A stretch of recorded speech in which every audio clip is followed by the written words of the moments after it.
یہ foreign secretary اور میں تھا. سنیے جی کہ اس کا جواب کیا دینا ہے اندرا گاندھی کو جو اس نے آفر کیا ہے, اس کا جواب کیا دینا ہے. تو ہم لوگوں نے جواب بنا کر کے ہمیں ٹیلی فون آیا کہ پریزیڈنٹ صاحب نے آپ کو بلایا ہے تمام کو. ہم گئے پریزیڈنٹ ہاؤس گئے, وہاں پر وہ بیٹھے ہوئے تھے اور فارن سیکرٹری نے کہا, سلطان خان, اس نے کہا کہ ضیاء خان نے کہا وہ خط تم پڑھ کے سناؤ جو آیا ہے پریزیڈنٹ, امریکن پریزیڈنٹ کی طرف سے.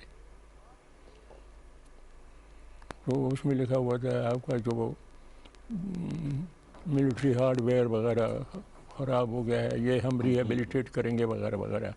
اینڈ ہماری as a friend of Pakistan میں کہتا ہوں آپ یہ آفر ایکسیپٹ کر لیں اندرا گاندھی کا. جی اچھا یہ ہو گیا جی. وہ مگر ایک تقریر بہت ضیاء خان کی تھی, وہ منسٹری آف انفارمیشن میں ڈرافٹ ہو گئی. ڈرافٹ ہم نے بنایا جی, میں لے گیا, یہ سنیں جی آپ, میں لے گیا ضیاء خان کے پاس جی کہ یہ آپ کی اسپیچ ہے. Dhaka has fallen, we have lost East Pakistan, Indian troops are there in Dhaka. میں نے کہا یہ جو آرمی ہاؤس تھا اس میں پنڈی میں باہر برانڈے میں بیٹھا ہوا تھا, ہم بڑے غمگین تھے. میں نے کہا جی ایک لڑائی ہم ہار گئے ہیں, ایسٹ پاکستان وہ بہت دور ہے, بیچ میں 1000 میل بھارت ہے, انیمی کنٹری ہے, but in west Pakistan we can give them a bloody nose. تو ہم تو یہ تو نہیں مانے یا ورنہ یہ جیسا بھی تھا مشکل بھی تھا, کیونکہ عموماً جو ملک دور ہوتا ہے اس کو مینج کرنا, برطانیہ کے لیے فاکلینڈ آئلینڈ بھی مینج کرنا بڑا ایشو تھا 82 میں. کوئکلی سر چند ایک چیزیں میں اور پوچھوں کو, مجھے یہ بتائیے گا کہ یہ اس کے بعد جب ہم نے دیکھا کہ ضیاء الحق صاحب کا آنا ہوا, وہ بھی ایک بہت بڑا دور تھا, کیونکہ اس وقت تک ہم پرو امریکن لائن پکڑ چکے تھے. تو ضیاء الحق کا آنا, پھر ان کو بھی سپورٹ کرنا, جہاد کا شروع ہو جانا, ضیاء کا آنا بنتا تھا یا آپ کے خیال میں یہ پلانڈ تھا اور کہیں سے سپورٹڈ آئیڈیا تھا کہ ایلیمنیٹ بھٹو, ہینگ ہم؟ میں بتاؤں آپ کو جی, ان کی میٹنگ ہوئی, کور کمانڈر بھی بیٹھے ہوئے تھے اس میں کیبنٹ میں, ذوالفقار علی بھٹو پریزائڈنگ جی. اس پہ آرمی چیف تھا نا یہ ضیاء الحق, اس نے کہا ملک میں کموشن تھا, ڈسٹربنسز تھے, تحریک جو چل رہی نظام مصطفیٰ کے لیے جی. اس نے کہا آپ اس کو کنٹرول کریں, ادروائز یہ army will take over. He said it in a cabinet meeting جی. تو بھٹو کا احساس ہو گیا تھا کہ گڑبڑ ہو سکتی ہے, بھٹو کا احساس پیدا ہو گیا جی. وہ یہ جتنے بھی اپوزیشن والے تھے اور حکومت والے, ان کی بات بھی چل رہی تھی کہ مفاہمت کچھ ہو اور فیصلہ کریں, ملک بڑی مصیبت میں پھنسا ہوا ہے. اور ایک ریزولوشن, ایک ایگریڈ وہ تھا اسٹیٹمنٹ جس کو سب نے مان لیا تھا جی, ماں سوائے دو کے جی, اصغر خان اینڈ بیگم ولی خان جی. انہوں نے کہا یہ بہت جھوٹا آدمی ہے, اس کی بات ہم نہیں مانتے ہیں, یہ ہی ول go back on this promise, ہم نہیں مانتے. دا ریزلٹ واز, جب بھٹو کو جب پتہ لگ گیا جی, تو اس نے ممتاز بھٹو کو کہا, کہتا ہے یہ اس میں حفیظ نے جو میرا منسٹر تھا, حفیظ پیرزادہ صاحب, حفیظ پیرزادہ, تو اس نے کہا کہ وہ یہ ایگریمنٹ ہونے والی ہے, اب خیر خیریت سے اب سب فاصلہ ہو گیا ہے, اور یہ وہ اسی. بھٹو صاحب نے اس کو کہا ممتاز کو, ٹیک ہم ٹو سکھر, اور وہاں جا کر کے اس کے سر کے اوپر کولڈ واٹر جو ہے وہ ڈال دو, army is going to take over. اور یہ کیا بکواس کر رہا ہے اسی. تو ہونا تھا وہ بھی ہونا پلان تھا ہو جی، چکا ہے. بالکل. آگے سر کوئک کامنٹ, اس کے بعد ہم ایک آخری سوال بھی آپ سے کریں گے انسٹیٹیوشن کے حوالے. مشرف کا آنا بنتا تھا یا کیا کوئی اس کی وجہ تھی یا کوئی سپورٹ تھی, کیا چکر تھا؟ 1999 12 اکتوبر میں تو آپ کو کہتا ہوں نا جی کہ اس کے بعد تو دروازہ کھل گیا. جس نے آنا ہے پاورفل ہونا چاہیے, سپورٹ لینی ہے, ایک اس کا بھی ایک انہوں نے لاجیکل بنا لیا سسٹم. اس نے وہ جو ہے سوال یہ ہے کہ سپریم کورٹ نے اس کو ویلیڈیٹ کیا. وہی میں آپ کو کہہ رہا ہوں, ٹھیک, سپریم کورٹ نے ویلیڈیٹ کیا. So let's not only blame the military. No. سر آپ نے اتنا دور دیکھا, پاکستان بنتے ہوئے دیکھا. You were a young man when Pakistan came into being. آج تک دو کوئک سر جواب چاہیے ہوں گے آپ سے. ایک تو یہ فرمائے گا کہ یہ جو ادارے انسٹیٹیوشن کی جو بربادی ہے اس کا ذمہ دار کون, اور دوسرا یہ فرمائے گا کہ کیا آپ کو ابھی بھی لائٹ نظر آتی ہے at the end of the tunnel looking at 2020؟ Pandemic چل رہا ہے دنیا میں. پہلا سوال کیا تھا آپ کا؟ پہلا میرا سوال آپ سے یہ تھا کہ سر یہ مجھے فرمائے گا کہ جو اداروں کی ہم بات کرتے ہیں کہ کسی بھی ملک کی جو طاقت ہوتی ہے نا, جو پھر وہ ادارے ہوتے ہیں اس کے, ہمارے اداروں کی بربادی ہو چکی ہے. Nothing happened. Not a dog barked. جب مارشل لا لگ گیا, not a dog barked. Civil اداروں کی کیا بات کرتے ہیں. Miss Fatima Jinnah welcome the imposition of martial law جی. ڈان نے ایڈیٹوریل لکھا in support of martial law جی.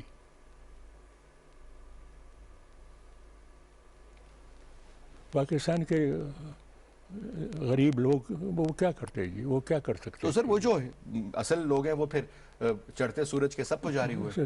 تمام آخری سر باتیں, اداروں کی جو بربادی ہے یہ پاکستان کی بربادی کا باعث بن رہی ہے سر. بالکل. جب تک آپ کا ادارہ مضبوط نہیں ہوگا, تگڑا ادارہ, وہ کہتے ہیں سر یونٹ کا سی او تگڑا ہو تو آگے کور کمانڈر کے آگے بھی کھڑا ہو جائے شاید. میں یہ کہتا ہوں جی کہ یہ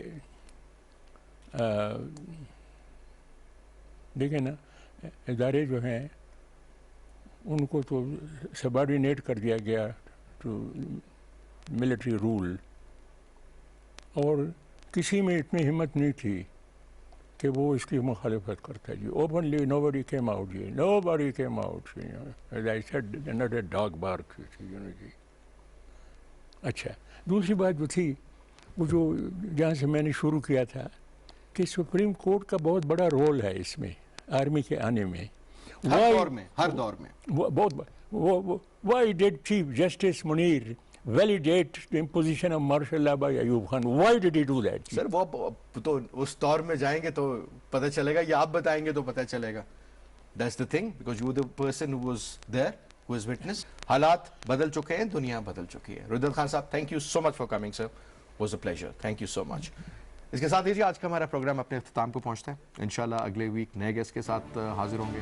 تب تک کے لیے اجازت دیجیے. خدا حافظ.